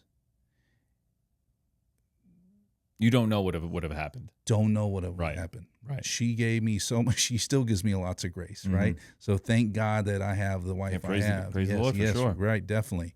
But the thing is the point is that those mistakes and those things, when you're not living like what the Bible's teaching you. And it's very clear on that as well. Thank you. Please tell me, because I don't know it well enough. It's very clear on that aspect. It says there will be tough times. It doesn't say you may have tough times. Right. No. There will be tough times. It clearly says that. Christ says that. Now, did you take that into account? No, not at first. Again, at the very beginning, it wasn't a faith-based thing. That was the pull that got me to realize. But it wasn't until because that was that Bible verse, right? Right. Slave to the lender. Slave to the lender. Yes. So that's what the pull was. Because again, I had always had religion. Right. I didn't necessarily follow it to the T, but it was always there. Sure. And it wasn't until I had that little tug that pulled me into it. So in order to prepare or be prepared for when the bad times or when a time comes, there's a story in the Bible, in one of the parables, where Christ is talking about I believe they're bridesmaids, and the groomsman is out of town, or the master is out of town, and their job is to keep the lamps lit. Okay. For when he comes back and arrives. Now, they don't know when he's going to come back and arrive, okay? And the idea is that they're to prepare and be prepared. And the way they prepare in the parable is to have oil always available for the lamp so that the light stays lit. Right. There were, I believe, 6, and 3 of them did not have oil, and 3 of them did have oil. Okay. The 3 that didn't were supposed to go, and they did not go get it. So they asked the 3 that did and said, hey, listen, let us have some of your oil so that we will be prepared. They said, well, no, it is up for you to be prepared and go and get your oil. Okay. They leave. Here comes the master, or the groomsman comes back and closes the door. And now the other 3 that were left behind are saying, let us in, let us in. And God, and the parable is saying, the master's like, no, you were supposed to be prepared at all times, to be prepared for everything, because you knew I would return. So essentially, it's the way you can extrapolate. Now, he's talking in contents of when he returns, Christ returns, right? You are to live your life as if he can return in any way, right? You are to be prepared and live as if he was coming back today. Yeah. Now, if you extrapolate that out and to put it into other situations and circumstances, you can say, we're to be prepared for whatever bad time happens. Right. Right?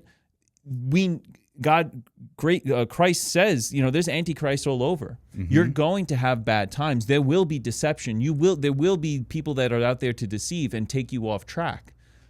You need to have the foresight and bury yourself, number one, in the Word, to be able to discern and figure out which ones are false. But at the same time, prepare and live your life for when he comes finally, that you're accepted in fully and say, well done and good faithful servant, which I think I'll say I fully believe Charlie Kirk has had that happen to him. Yeah, right. Okay. But if we extrapolate that out even to finances, that parable tells me, again, looking through the lens of finances, we need to be prepared for anything that can come our way. And if we're not prepared, we're going to get left behind. Okay? In that case, they weren't let into the house. The door was shut behind them. Right. And it says, I did not know you. So that's when it comes to Christ. When it comes to finances, if we don't have money or some type of reserve and being prepared and have that preparedness aspect, we're going to get hurt somewhere down the line. Something's going to happen. It could be a small bump or it can be a big bump. Right. And we want to make sure that we're prepared. I love the fact that you brought up expenses for a month or two. The old adage was 3 to 6 months of reserve. One of the clarifying questions that I have in the clarity call is, how important do you think it is having a reserve of 6 to 12 months or more? And the reason why it's changed to 6 to 12 and not the traditional 3 to 6 is because of COVID. Right. In New York, again, it was extended. Right. A lot of people blew through their 3 months. I know. Sure. I would have blown through my 3 months had I not had a job, because I only kept about a 3-month reserve. Right. Okay. And now it's completely different. Now we're 6 to 12. You have to have that 6 to 12. I'm in a season right now where that's quite happening. So you need to have that. You need to be able to. You need to prepare for that. Sure. So that's where I love the idea of being upfront with with that understanding. Hey, listen, it's going to be there. It's going to happen. Now, is it going to? Are you going to let it be a small, or are you going to let it be a big? Right, and that's and if you lose your marriage and everything that's important to you, that's a big. Oh, it's huge. Yeah, I mean, in marriage, from a biblical standpoint, and I love my pastor, because the way he says this, again, you made this commitment. You made this commitment to each other, and you're stuck in loving it. Right. That's it. You're stuck in loving you might as well love it, yeah. You're stuck in loving it. Yeah. Because there will be those ups, there will be those downs. Again, the Bible, I don't agree with divorce, and I don't agree for divorce with those financial issues. But the thing is that you and I know that's the major cause. There's no communication in those respects, right? Corinne and I had to communicate. Yeah. I had to talk to her. I had her to see certain things. I had her to at least come to me with questions, so that we can talk about certain things. And even during the budgeting process, when we finally started doing everything, there were still hiccups. There were still like, well, this, and this. We had to work through them. Right. And I'm not saying that the finances clean everything, but if you're eliminating the number one cause of divorce, everything else is like low on the totem pole that you can work through. Outside of, let's say, like an adultery type of thing. But even that is workable. Sure. Even that is workable. There's hope. Well, what I think about is the major things. Like if you are losing your house, your cars, you can't pay the electric bill, you can't buy food for the children. If things happen like that, where it just starts to erode and dismantle the security. You're over leveraged, let's say. You're over leveraged, and and you pay the wrong things. I love how if you are over leveraged, and Dave talks about, hey, look, you need lights, you need a place to live. Okay, absolutely. You don't pay their credit cards before you have food. Yep. Okay, so we got to get down to those bare minimums, right? Yep. And then we can get back up. But the food, shelter, utilities, transportation, the 4 walls, as he calls it. Okay, that's his thing. Food, shelter, utilities, and transportation. So food is obviously you need to put food on the table. Right. Shelter is your house. Utilities, everything that makes that house function. Right. Because you just don't want a shell. Right. And then transportation, because you need to work. Sure. So as long as you got the 4 walls, everything else comes second. Right. Everything else comes second. Because you can deal with everything else. I mean, you can deal with a credit card. Hey, listen, I can only pay this much. Let's negotiate this. You ain't going to get it this time. But right. Because Dave doesn't care about credit. And that's all that matters for. Right. That's all that matters for is credit. Yeah. Right. People owe money. People owe money to other people all the time. Yeah, and that's some of the stuff I teach is how do we get the credit? How do we get it back? How do we repair it? How do we what to pay off, what not? Those kind of things. How to negotiate those kind of tactics. And I'm sure you have a version of that. And And there's no right or wrong way. That's the thing. Again, there's multiple paths to the end. Well, I love that you start off with a person's values. Yeah. What do you value? Exactly. What do you value? Now, if we look about, okay, so we can apply that to money. Where does this need to go? Absolutely. It's all about that. Right. If I don't want to change your mindset. Right. I want to see where I can apply this that it makes you see the value in it. Right. Because if I can't get what it is that you value with the money or what you believe around money, I can't necessarily help you to the best way. Right. Because then I'm just telling you to do. And if we're not aligned, right, you're not going to do it. There's going to be resistance, and it's going to fall apart. It's going to just make it harder. Time. Yeah, waste of time. Exactly. Right. Yeah, that makes sense.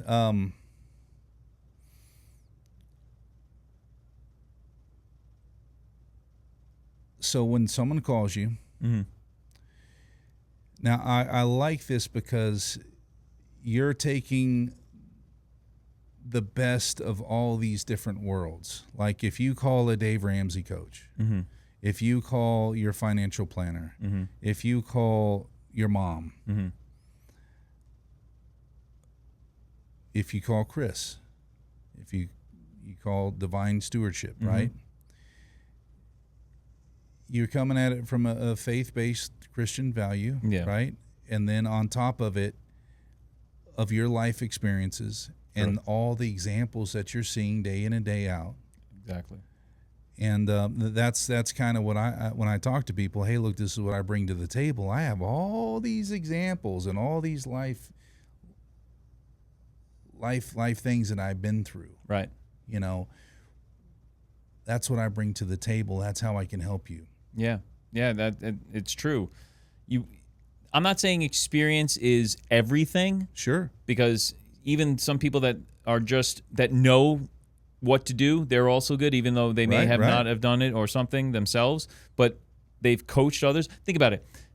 Some of the best coaches were never the best players. Right. But they're the best coaches. Yeah. So did they experience all the best things and were able to do all the best things? No.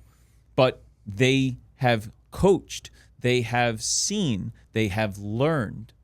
Right? So that's I always say, like, experience is good because you can relate to that person. Right. Okay. But it's not necessarily the most important. It's up there, but it's not everything. Yeah. It's funny you say that because I'll just hit home with what that means or how that I can relate to that. Yeah, of course. So I just had a friend of mine. He's a business coach, and we talked about it. And he goes, "Hey, yeah, one of my clients is an AC repair. He owns an AC repair company. He needs to scale that business. Comes to me, and that's what I can do. I can scale the business." And he goes, the first question he asked me, "How many ACs have you repaired?" Hey, look, I don't know the first thing about AC repair. Exactly. But what I can tell you is there's certain elements of a business, a successful business, that you have to have. Right. I don't need to know how to fix your AC. Exactly. In your teaching, you're living the parts of the financial world. Right. It's with us, there is, you have a couple that is true to their faith. You have a couple that struggled financially in a sense.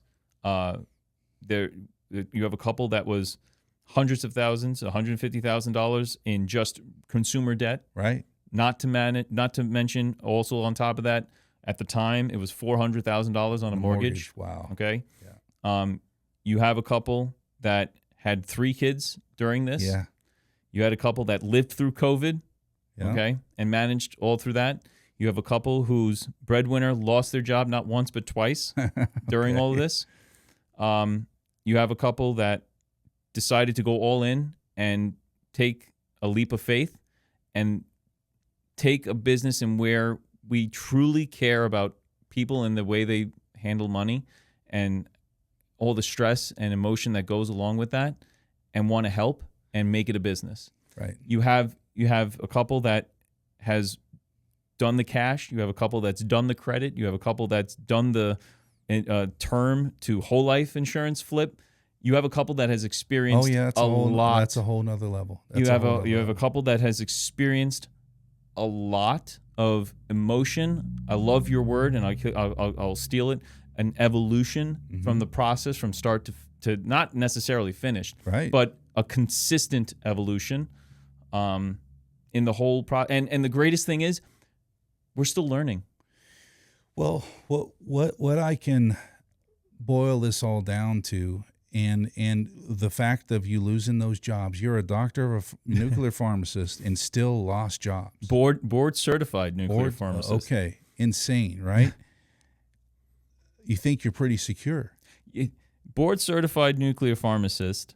Again, this is not to tout my own horn, but you mentioned I've had my fair share of exams, and just to run through college alone, getting my license in pharmacy alone, getting my license in law, right, in order to practice. I got it in New York, I got it in Connecticut, I had it in Pennsylvania, I had it in Massachusetts. Okay, so I had it in all those additional states. I then decided to get into real estate, so I got my real estate license at one point, and then I was a bowling coach, right? So I got certified up to there are 3 levels: gold, silver, and bronze. I got to silver level and was going for the bronze until COVID happened. Wow! And then I kind of had a pivot because I said, how easy can it be?